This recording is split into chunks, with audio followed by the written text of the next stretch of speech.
With regards to generative AI, there's a lot of hype, and then there's a lot of genuinely uh, earned excitement, right? The earned excitement is to do with the fact that this is very interesting technology, that it's clearly very powerful. It's almost worrisome how powerful it is, right? And that it learns and does some things that are unintended.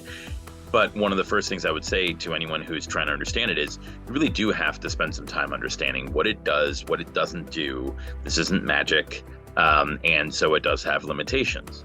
And if you're running a business, it behooves you to kind of take a two-step strategy. The first one is you obviously want to understand the effect it can have on your industry, right? And try and figure out what, if anything, within your business, generative AI can actually do to help. And it turns out that there are some things, right? Depending on what you do. If you run a media agency, then, certain kinds of copywriting and things like that could be made easier, or at least a first cut could be done.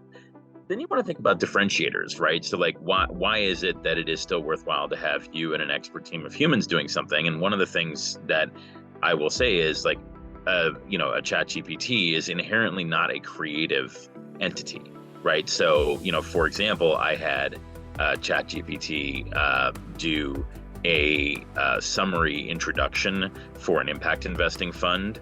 And it came up with a very credible summary introduction for an impact investing fund, which looked like you had boiled down 100 such introductions and come up with a generic one that worked pretty well. Was it super insightful, different? Did it hit you in a way that made you think about what impact investing is? No, because it's not going to do that.